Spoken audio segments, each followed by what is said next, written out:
Alright, now this is just about 8 hours post boil. You can see the fermentation is active. Even on the coffee stout, chocolate stout. Both of the IPAs are just going like crazy.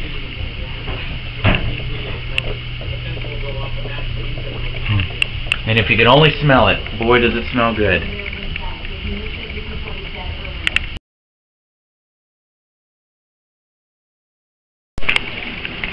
Alright, so this is the change. You can kind of see right in there. This is about 30 hours post boil.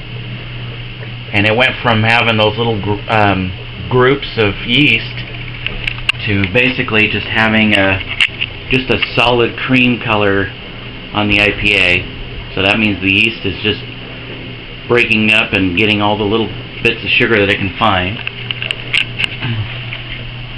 The chocolate stout is still bubbling away. You can see the different colored bubbles. That's new fresh bubbles from underneath. This is the Krausen. And it's still bubbling away on the top. You can see that. It's percolating away. Same thing with that one. And the water bottle there is still bubbling away like crazy. So we'll see what happens next. Pretty soon the IPA will start to clear, and that'll tell me that the yeast is just about done, and we let it rest for a couple of weeks, usually 10 days. So we'll see what happens. Now this is day 5, where this was brewed on 11/12 of 2011, and it is now 11/17 2011. And I want to show you something here. You can kind of see right on the edge there where it is starting to clear. That's where the yeast is just about ready to settle. It's just about to get to that point where basically this right here will start to clear and drop, and all of the heavy yeasty guys that are done eating all that sugar are going to wind up all the way down here at the bottom. And you can see the yeast cake down there at the bottom, and that will basically pack down a little bit more. But I wanted to show you, you can see, it's a terrible camera, but there are little bubbles that are still rising up from the bottom all the way up to the top. And for the chocolate stout, you can see the same thing. The Krausen is completely fallen out. The yeast cake there at the bottom is pretty thick, and the yeast will probably be ready in about a week or so to bottle. So I'll check the specific gravity.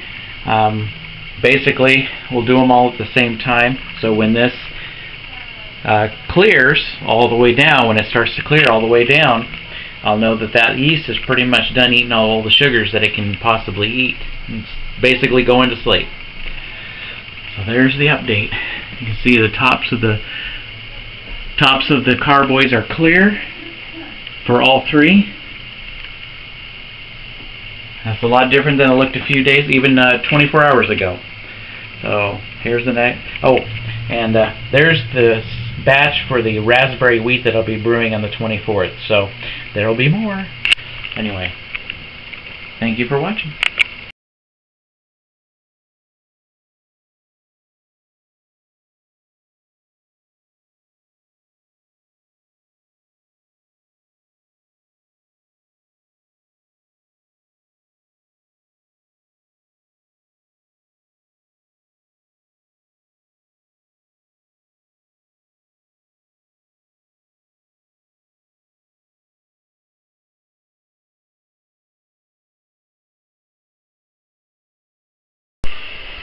Okay, I just wanted to demonstrate really quick what I'm doing now. And since the IPA has started to clear somewhat, I planned on, this is my first time dry hopping, and it says, everything I've read says 3 days, so I know I can have at least 3 days, if not a few more, before that completely clears.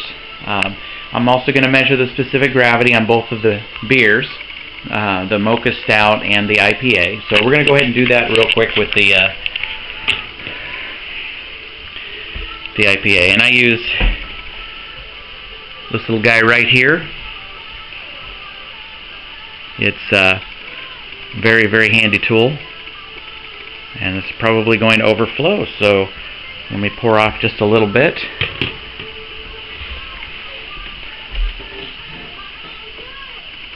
It smells so good. Alright, we'll stick the hydrometer in there.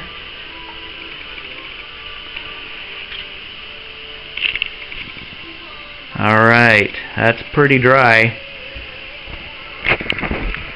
So I'm looking at 1.009 is what it looks like to me.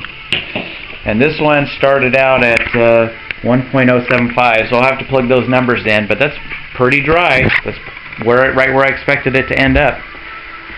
So let's go ahead and get those hops in that carboy. Do that here real quick. Now this is going to be a trick. As you can see, the bottle is much smaller than the bag, so I'm going to put this camera down and I'm going to try to stuff it in there. Hopefully this will work. Alright, well, obviously the bag idea didn't work out, so this is how we're doing it. That stuff has a lot of resin in it. I was kind of surprised and stuck to the inside of the bag, so it was fun getting it into the carboy. But there it goes. It's inside there. I can't wait. The IPA, prior to dry hopping it's very crisp. So now I'm going to check the specific gravity of the chocolate stout. So I'll take the hydrometer and drop it in and give it a spin, see where it's at.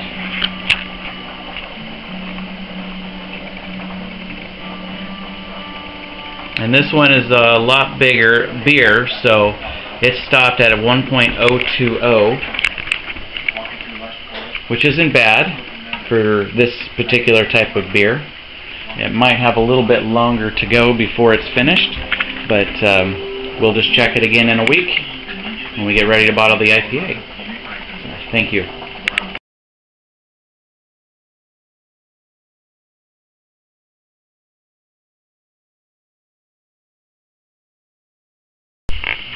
So the hops have been in the carboy, dry hopping, for 3 days. So I'm going to go ahead and transfer the IPA into a secondary because I want a lot of that stuff to settle out. As you can see, it's just kind of moving around in there. And I also want the IPA to clear a little bit. It's starting to clear, but of course every time I move the carboy it clouds up again because all the settling. The chocolate stout or the Mocha Stout is just all settled and it's just aging nicely. It's got a beautiful smell. So anyway, today is the 22nd of November, and this was all brewed on the 12th of November, so just keeping track of the timeline.